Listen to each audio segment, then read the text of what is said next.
Let's begin this. Welcome, everybody. This is the Building Resilient podcast.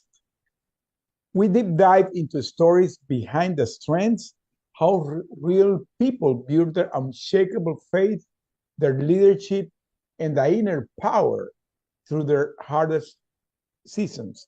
So this episode is about a special series that I'm doing. That is, I decided to call it "Meet the Expert," because all of you guys are expert in the line that you serve.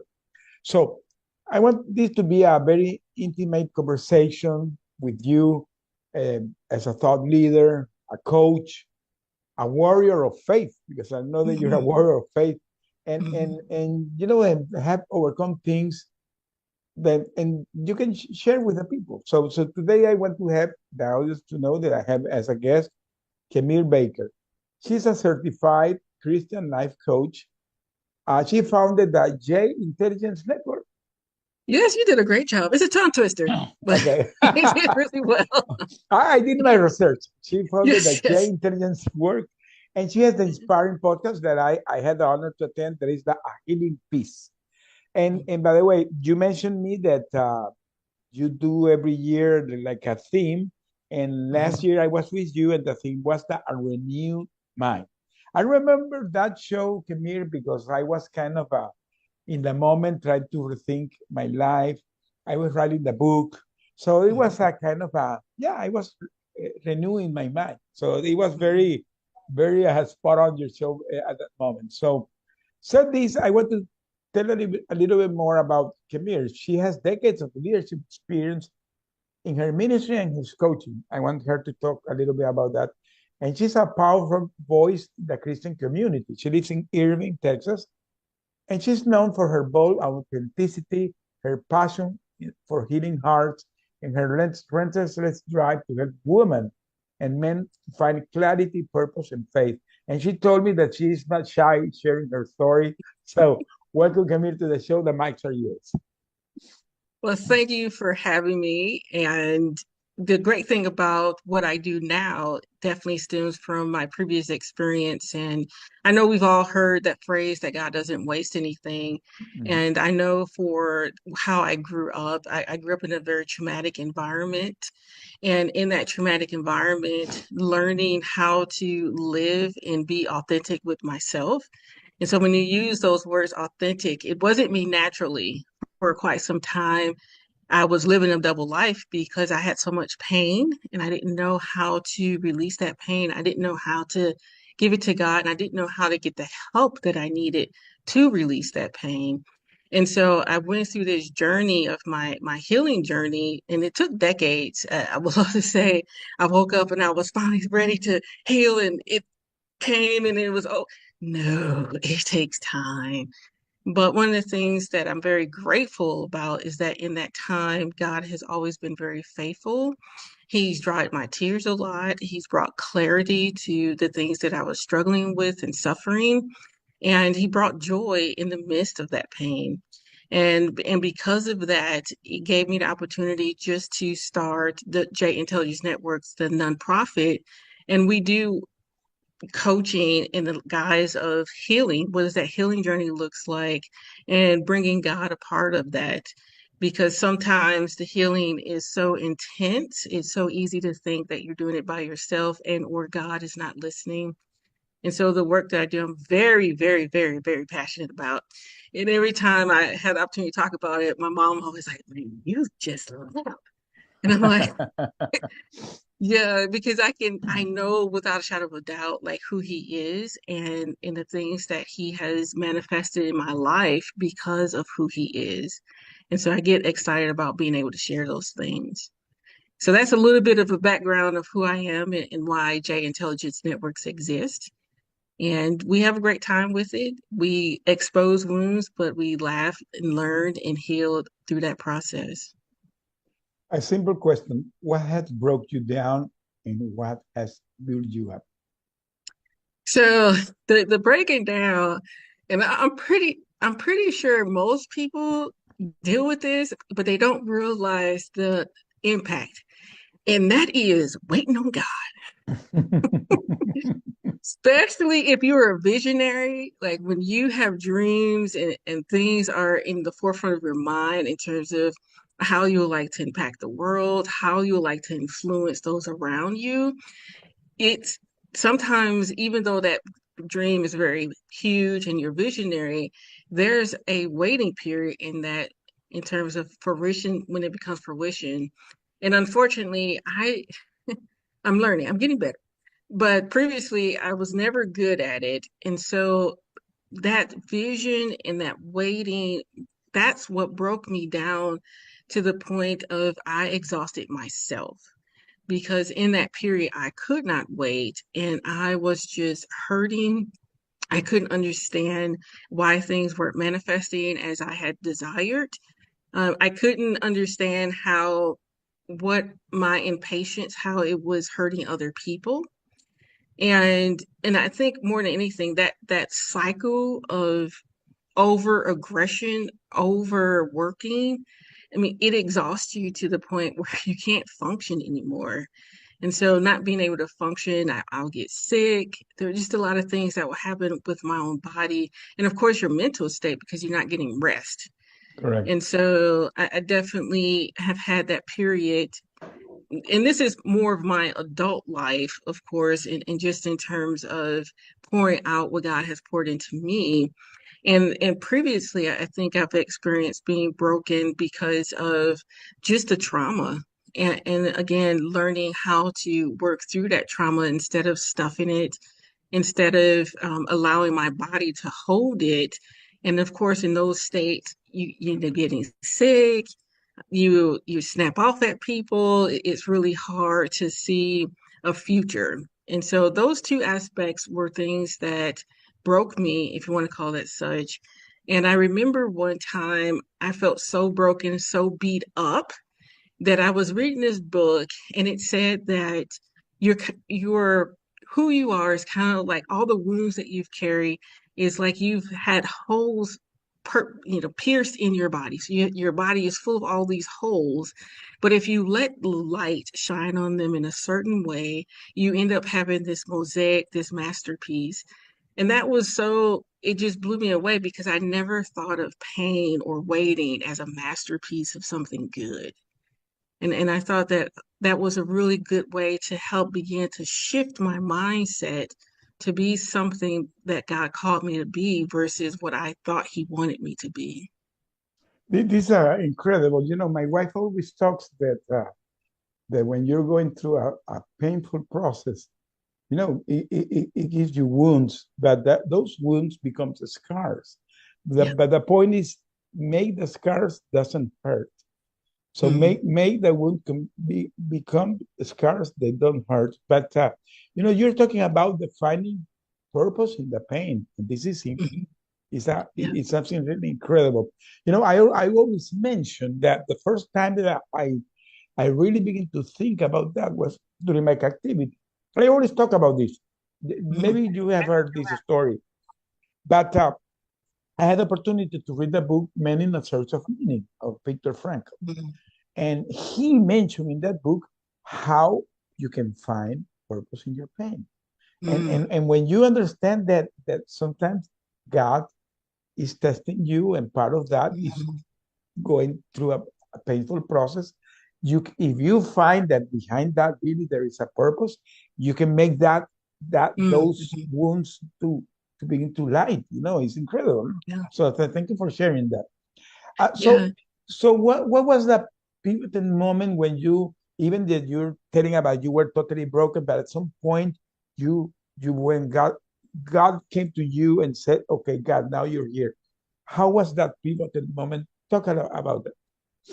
Yeah. Again, for me, that came in the guise of just being completely exhausted because you're so exhausted you can't work anymore. You can't do anything.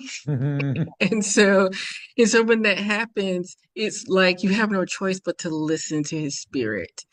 And then in listening, he will bring different people along that path to speak truth into your life. And so I've experienced that tremendously where people will come and just share about their experiences And it brought me hope because it gave me the opportunity to see that I wasn't the only one going through those Right. things. And it also, and even your life, when I did the interview with you on the podcast, like I just couldn't believe when you were in solitary how you kept your mind together. And so just hearing you share and just seeing your passion and how God has led you and the things that you've been able to accomplish, that is the a refreshment and a resurgence of, God placed these things in your life. It may not be here at the moment, but it doesn't mean he doesn't have a plan for it. And so when you're able to see that vision again in the more clear way, then it slowly pulls you out of that pit and it says, okay, God, I surrender. It's like at the end of the day, I finally surrendered. What are you asking of me? And let me be that for you.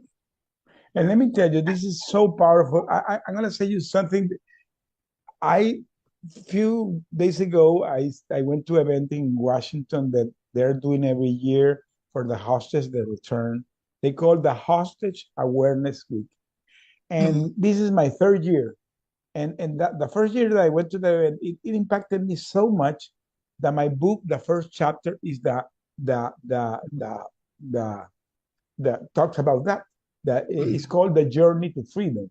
Because for me, that was like a journey to freedom. But this third year, I had found that first there is a community that unfortunately is growing. That means Mhm. that a lot of people has been going through this situation. But the thing is not that. The thing is that I begin to get connected to people that first time I saw them. And when they met me, they said, I'm following you. I like what Mhm. you do, and you're giving me hope. My Mhm. family is having hope because what you're saying.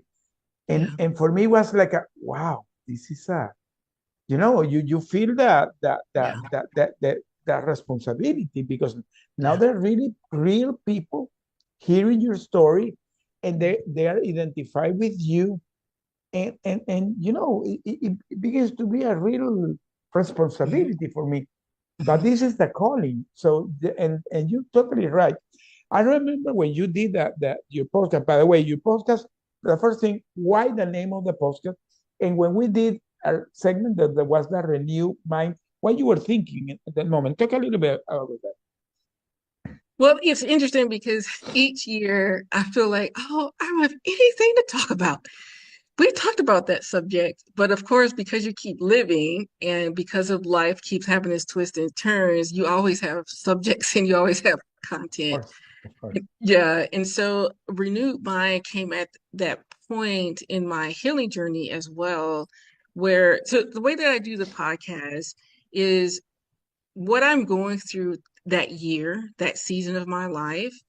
I talk about it. And then I bring people on the show who've had similar experiences who can bring insight to it. And so it's really good because the podcast comes from a very pure place, meaning my suffering or my Correct, issues. correct. And so as I do it, it actually is very therapeutic because I have the opportunity to process my experiences, but also get more insight about it. And so for the renewed mind, that was definitely a period in my healing journey where I went through the process of therapy. I did all those things, but now how do I change those innate, ingrained behaviors? How does my mindset change so that I'm not reliving those previous experiences?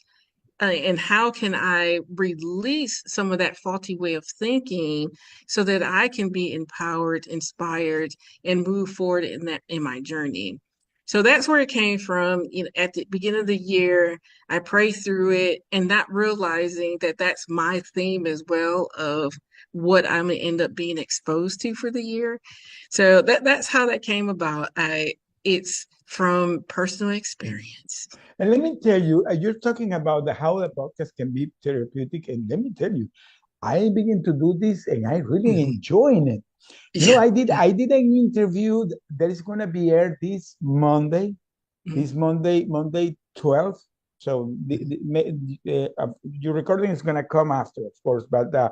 so in Monday 12th, it's going to air an interview that I did with Brian Closter. He's the medical doctor of the Wake Medical Center. That I met Oh, him wow. when I came back. I This is a big trauma center. It's a Mhm, huge trauma center in mhm, North Carolina, and they are connected with one of these foundations that help the hostage when they return. So they appointed me to go there. I stayed like 10 days there, and that's where I mhm, connected with Brian. So I told him two things. He did the prologue of my book, and now he was my guest in my show, and I also endorsed his book. So mhm, now we got that connection, and then but it blew my mind when he began to explain some processes that you go in your mind because he's an expert in that. mhm, So he mhm, was telling me, Jose, when you were captured, or when somebody is going through any traumatic event in your mhm, life, you are in a stressful situation. So you're like, the bear is chasing you all the day. mhm, mhm, So that's the stress, and this is going to your amygdala. So here behind, and there is a lot of influx of cortisol going and mhm, going and mhm, going. So you have this front level. That's where all the rational thought is. mhm, And so how you keep this turned on when you're yeah, going to a very stressful situation. And he told me that one of the things he blew his mind when he knew our story was how we keep doing it. To tell you the truth, I don't know. I believe it was yeah, God. yeah, I yeah, believe it was God. Now that yeah, I'm more conscious about it, well, yeah. it was God. But the good thing is that everybody has that inner force inside. Mhm, mhm, Everybody mhm, has it because I'm a common guy. I am a common guy that went through that mhm, situation, and I decided to survive.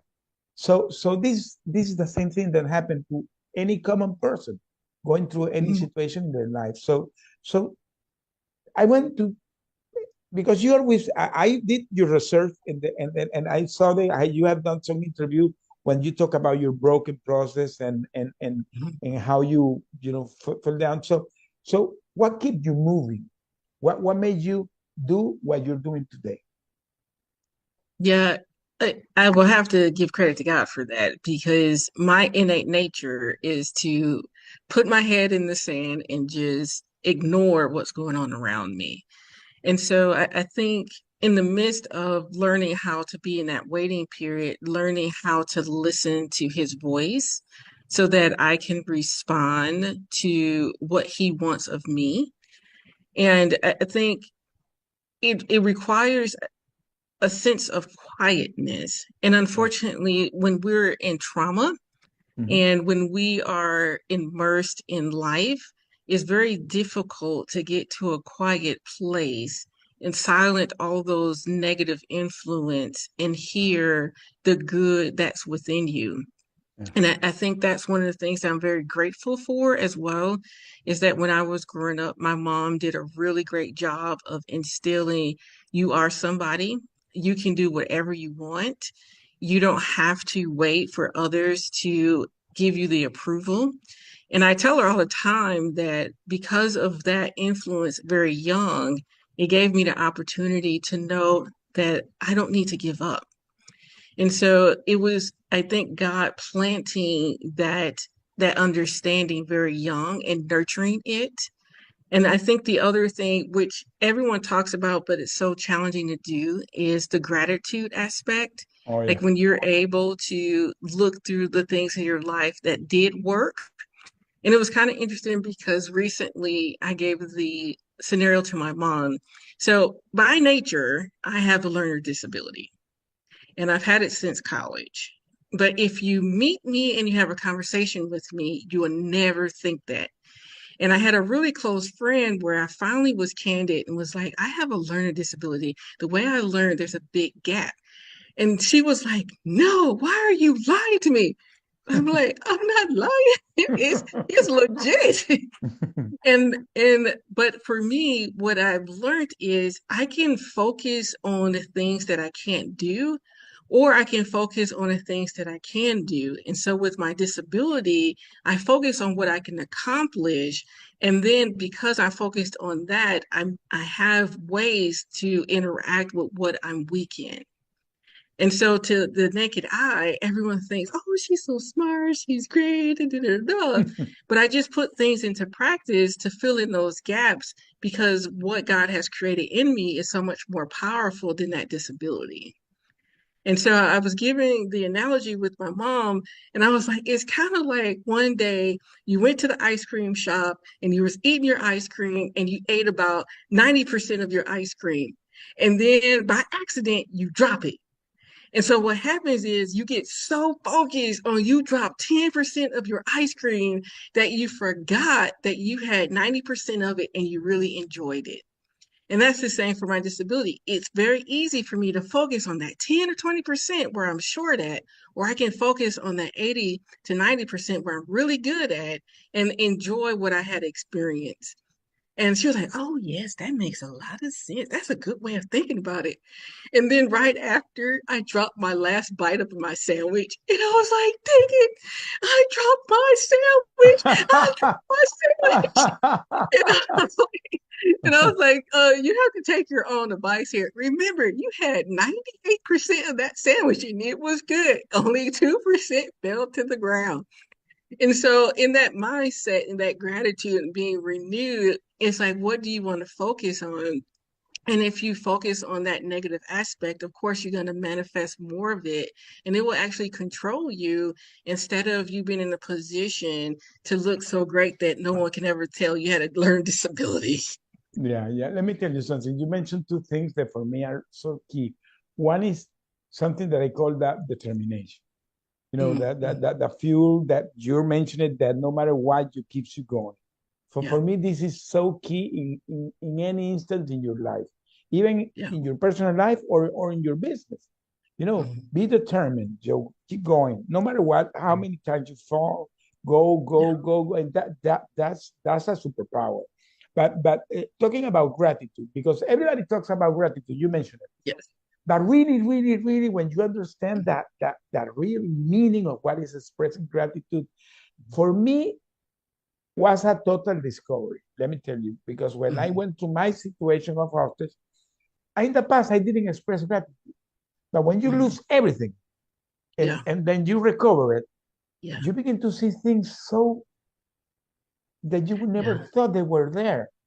For Mm-hmm. me, things so simple that I enjoy so much walking my dogs in the morning. Mm-hmm. When Mm-hmm. I see I had two pugs, and when I see these pugs Yeah. snoring, and they awake and they're waiting me for giving them some snack and walk them, I enjoy it so much. For Mm-hmm. me, this is like a made my day, you know. Yeah, So yeah, that changed everything. So you begin yeah, your day. Of course, you are praying, and then you're expressing gratitude. How come you're gonna have a bad day? You yeah, know, you begin having a good day. So if you yeah, begin to do this, all your days become better. So now you're yeah. making a shift in your mindset and Mm-hmm. you're making your life be better. So Mm-hmm. this is the revelation of Yeah, expressing gratitude. yeah, It's really yeah, important. yeah. It's very powerful and it's a free tool. I love free tools. Oh, yeah. Yeah. Let me tell you something, a question. So going through all this situation, you mentioned that the foundation is still active or it's not, you're not working with it now. The nonprofit, yes, we're still active. Okay, And actually, in the summer, we're doing our 7-week program, okay. which ironically, a portion of the title, the program itself is called Living Free to Be Me. And the subtitle is A Journey to Freedom from a Wounded Heart. A So when you Journey to said, Freedom. yes, so when you That's a said that, chapter oh, in my book. yes, I was like, oh, kindred spirits. But that's a 7-week program. And what we do, we guide people through healing from relationship hurts and being able to establish closure and be able to walk through that trauma that has occurred in those relationship hurts and and then once we work through that aspect, we spend time focusing on who you are, who is your authentic self, so that those relationships do not dictate who you are and how you walk in life. And so we're doing that program this summer. And earlier this year, we did a vision board party, but it's like a vision board party on steroids, where we took time to go into like your core beliefs, who you are as an individual, and building a vision board as a roadmap to what you want to achieve, not in the kiddie sort of way where you have this big board, you want everything, but just more realistic of, okay, these are the qualities that God has placed in you. And if you are walking in those qualities, how does that manifest in all of the dimensions of your life? And so we haven't had as many programs as I did the past year and a half, but and that's because of being the caregiver for my mom. But we still do get out there and we still do encourage and have coaching programs to help individuals through their journey. Okay, so you gave me your link to that program because I will put it in when we are this show. Mhm. Maybe when we are this show, the program is gonna come soon. So the audience that's hearing this, please, Okay. is they're gonna be there. And I had made this question to several people that regarding their business or their line of services. Is there any story in that you have that has broke your heart? So somebody That's that you broke your heart, some case, some client, somebody that is like, oh God. Yeah, I think in general, when you're coaching, you try your best to make sure that you have good boundaries in place for yourself. Oh, yeah, And I think anytime in the a coaching relationship that it's challenging when you see individuals make decisions that cause more harm. oh, yeah, And and so from a coaching perspective, that that hasn't happened as much because I'm learning how to have good boundaries so that people can have their own decisions and deal with those responsibilities and consequences of those decisions. So, from a coaching perspective, I'm doing better, but I would say breaking my heart, not necessarily in the context of being the individual being cursed or cursing at me or treating me poorly, but more so in terms of watching my mom go through her journey of dealing with her health. And so that's there's been many times where I have wept, just seeing her pain and her suffering, and seeing her in the hospital and seeing her around doctors who at that time didn't know how to manage her care, making things worse. I mean, that happens a lot. And even last night, we both had our breakdown. Like both of us was just crying because it gets very challenging when you really care for someone and you see that they care too, but things are just not working according to what we hope and vision for. So I think I've shedded the most tears this past year and a half as I've been taking care of my mom and just seeing her decline and wanting something better for her. you made me remember, Kemir, that I have a good friend that she's one of the leaders in my church. So she was having similar process with her mom. She was taking care of her during years, and she was declining, and she was really exhausted. Well, long story short, they decided to put her in a in a in a in some place and Assisted even living. see assisted living Yeah. because she was really burned out with that. Mhm. So like 2 weeks ago, I invited her to go to lunch, and in the middle of the lunch, she received a call that her mom was really in a very bad shape, and her mom passed 2 days after. So I called her Mm, to give mhm, my condolence, mhm, and I saw her in so much relief. She mm, really was in so much relief, and mhm. because she told me, I know she's in a better place now. She's not Yeah, suffering, and now we're yeah. so it's very hard. It's really very hard. This podcast, one of the core themes is trying to see how the people hold on faith when everything around is shaking. Have you Yeah. ever doubt in God? Have you ever what with God? Have doubt. Have you ever have doubt in God? Doubt. Oh, of Yeah. course. Yeah. I don't think if I think most humans have had moments where they doubt God. And Yeah. I'll even say and I may be speaking ahead, but just even with the nonprofit, like I knew at a very young age that I was going to be used to help people. It's just who I am, my being. It is very easy for me to connect with people and strengthen them. So I knew very young that somehow, some way, God was going to use me to really help and strengthen his people.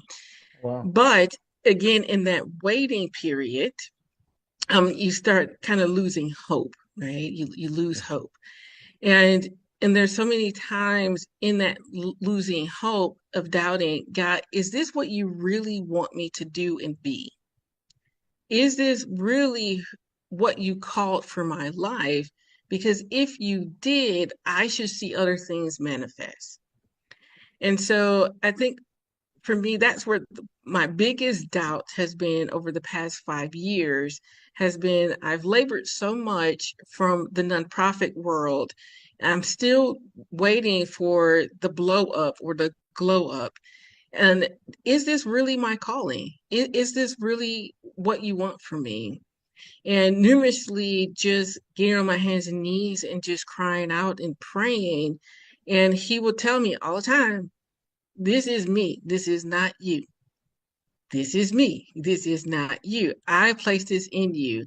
And then he would give me like a preview as if I was watching a movie and show me how he was using me in that way in other areas of my life, but it wasn't in the way that I thought it was going to be, and that's why I was missing it. Yeah. Yeah. Because sometimes you think to do the things as you think and not as God is having a purpose for them. Mhm. Yeah. So how you keep being resilient when you're going to these prayers that are unanswered? So how keep you moving? Yeah. And so I don't know anyone who has that on like so so I would say, and I tell people all the time, I'm one of those people who just pray and I'm a tantrum. I have tantrums all the time. I am probably the oldest, biggest baby you'll ever meet. But I think what really benefits my relationship with God is I'm not afraid to be vulnerable with Him that way. I'm not afraid to cry out to him that way. And in the process, lean into him meeting my needs. And normally, when I get to that place of brokenness or a place of doubt, he again will send people to comfort my spirit and to remind me that he's in control. And I would say, too, even this podcast is this time with you is one of those moments where God was like, I still have a plan because I've been so involved with my mom's care. I haven't been able to podcast this year. And I was having a tantrum. I was like, God, I miss podcasting. I miss talking to people. I miss sharing about you. And I was like, I just can't take this no more. I need something. And so I was crying out to him that way. And then the next day you sent the email. So That's great. That's great. That's great. Thank you for and I sharing was that. like, okay, thank you. Because I love talking about you. You know, I need a time to do it. And so he'll do those type of things to allow me to not give up, to stay motivated.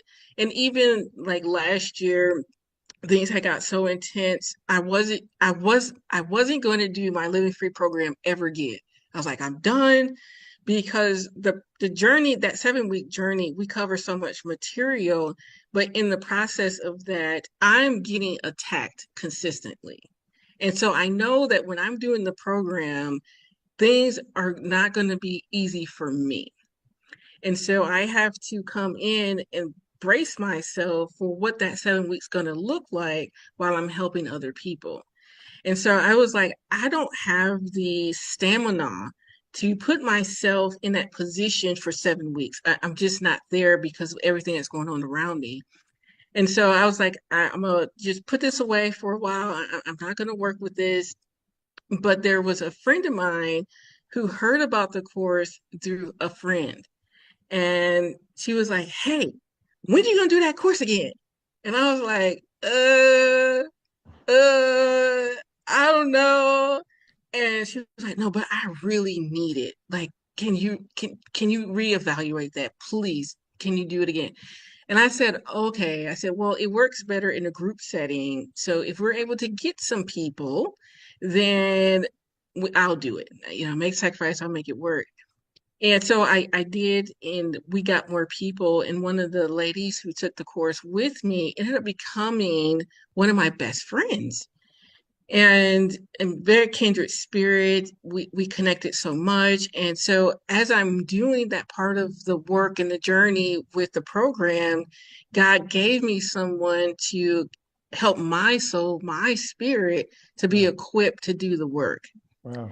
And so those are those what I call kisses from God. And again, he reiterates, okay, this is not for you or from you, but this is from me. And look how I'm going to work that out so that you stay in the path that I called you to be on. Well, that's incredible. You had to go with the flow. So let's be a little bit more raw in talking a little behind the scene. What is that wound that you're still healing today? So I think for me, generally, and I think being around my mom really brought it out, is trusting other people and trusting myself enough where I can be authentic with other people. And so that wound of, hey, no one's going to listen, you're not good enough, Mm, that wound of, um, no one wants to be around you, you'll be alone for the rest of your life. mhm, Those nagging things that can come mhm, and parade itself in relationships, how you engage. You can easily engage with your head down or being confrontational because you think that they're attacking you when in actuality they're just having a conversation. And so those wounds, they linger. And over time, of course, as you continue to address them, they're not as overpowering, but it doesn't necessarily mean that they don't exist. And so I have to continue to put things into practice where I'm being authentic with myself so that I can remain secure in who I am and how I engage with others, and not allowing that wound, that negativity to dictate who I am and what I can accomplish. can you share a morning routine when you feel that the world is a little bit heavy? What you do to overcome that? Again, the praying and crying. And I think being real with yourself that it exists. Hmm. When they say when you're in recovery, the first step is admitting that you have a problem. And in a wound situation, admitting that it's there instead of trying to bury it and live as though it doesn't exist. So being aware of what it is, but also having tools in place, like, I have a saying when that type of negative thought comes to my mind. And it's real easy. And it is very simple. And it is, God got this. God got me. He knows who I am. Walk in that. And so being able to say those things over again, or being able to sit down and finding positive affirmations that really highlight who and what your identity should be, or doing something that's more purposeful so that your focus is not so on yourself that you're consumed with that wound. So there's a lot of different tools that you can put in play so that you're having victory over those elements.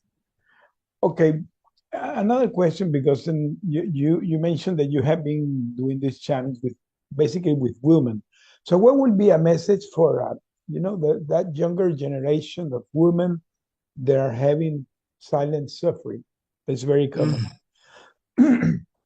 Yeah, I, I think I think the younger generation, from the things that I've experienced, for the most part, they are just a tad bit better at finding community.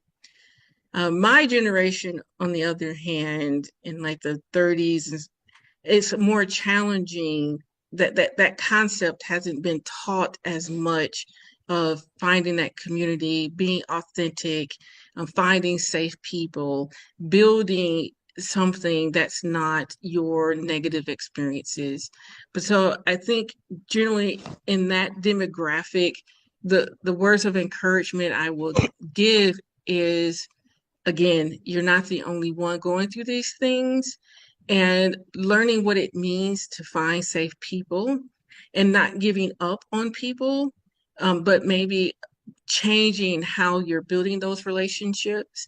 Because in the beginning, I had such unhealthy expectation of people and how they would meet my needs, that I was causing a whole bunch of chaos in my life, and they weren't equipped to meet my needs. So that means being comfortable with going to a counselor, going to a therapist, seeking a social worker, seeking a coach, where you can get through those hurdles and work through having that renewed mind, and working through those thought processes that's limiting you and keeping you trapped.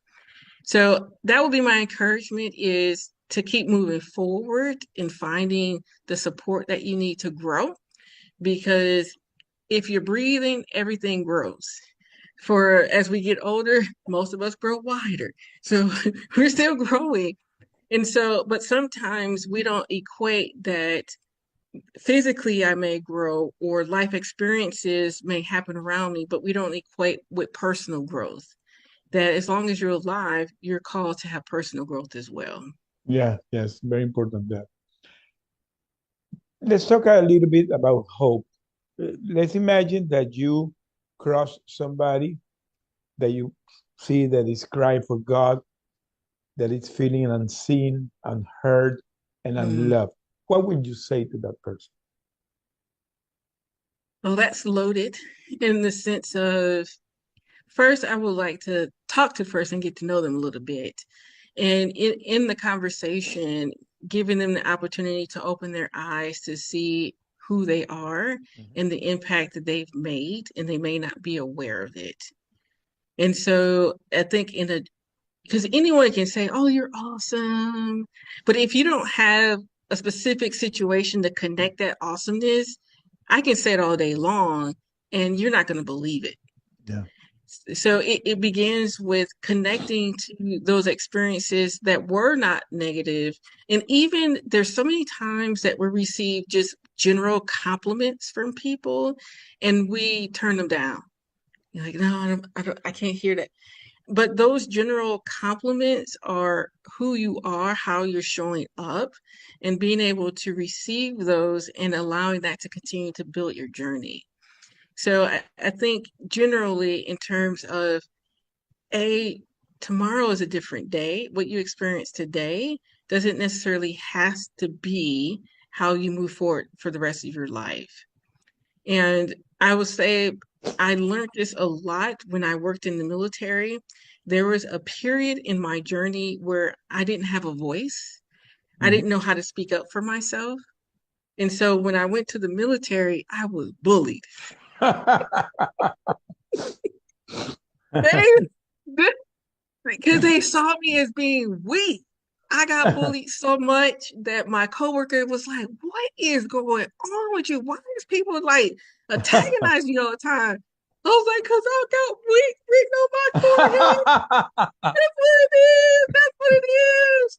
And but I used that experience to gain a voice. And the way that I gained my voice was by having confidence to speak about my trauma. Oh, yeah, it's very And important. not everyone can handle that. So I'm not saying go out on the world, be like, this is what happened to me, and da, da, da, da, and da, da, da, da. I'm not suggesting that at all. But what I'm suggesting is putting yourself in a situation where you can be authentic to who you are.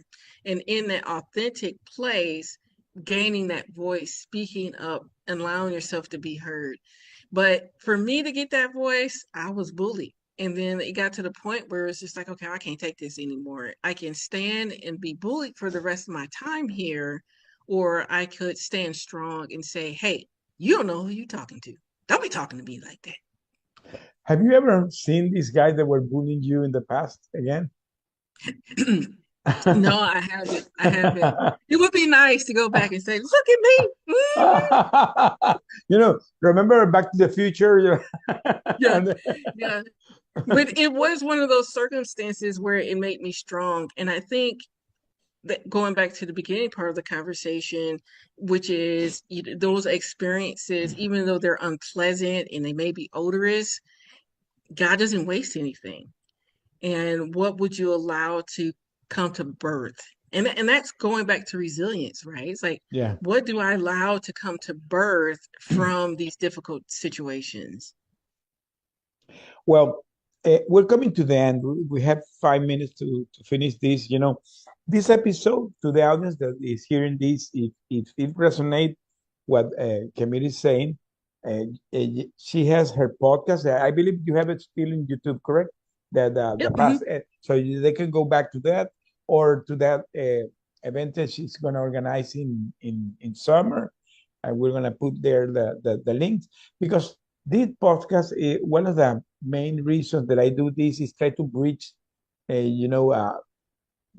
some between the trauma and the purpose, and try to, give some tools to the people that are going through situations. So I'm going to give you last 5 minutes to talk about anything you want to talk about you. Yeah. So the tools that we covered, and you may not caught on to them, were gratitude, finding safe people. One of the other things that we do within the program that I have is journaling, getting comfortable with your thoughts, being able to express yourself in a non-threatening way, and journaling does that. The other elements we talked about, which maybe I didn't say it, maybe I did say it, but which we heard this 1,000 times too, is about getting rest. When you're rested, you're giving your body an opportunity to recover. Oh, yeah. And it does help your mental state. It helps how you engage in the world. And I think the other aspect that we talked about is looking at the things that you have already accomplished. What are the facts in your life that tell you who you are authentically, and to hold on to those items versus where you're falling short. Correct. And that propels you to having that growth mindset, that propels you to be able to take on new challenges, because you know that there is so much good in you that you can overcome what bad is around you. That's so important. Well, Kemir, this has been an incredible show. I'm really honored to have you here. And well, this is going to be a great show when we are the people that I'm going to be promoting it maybe in 2 weeks. And Okay. then, well, thank you for being here, and let's connect. Let's reconnect. Yes. Yes. And thank you for inviting me. It's been a pleasure speaking with you again. Okay. Bye. Have a good one. Yeah, you too. What if everything you knew about leadership was wrong? What if true leadership wasn't about power, but about service? The world is changing, and those who lead with impact and empathy are the ones reshaping the future. Welcome to Viral Podcast Experience, where influence is built on impact, and success is measured by the lives you transform. Today's world is in crisis. Leaders are disconnected. Businesses are crumbling. Employees are disengaged. Traditional leadership models are failing, and people are looking for something different. Leaders who serve, not dictate. A leader who empowers, not controls. A leader who listens before they speak. But here's the truth. Leadership isn't about titles. It's about action. It's about the legacy you build through the lives you touch.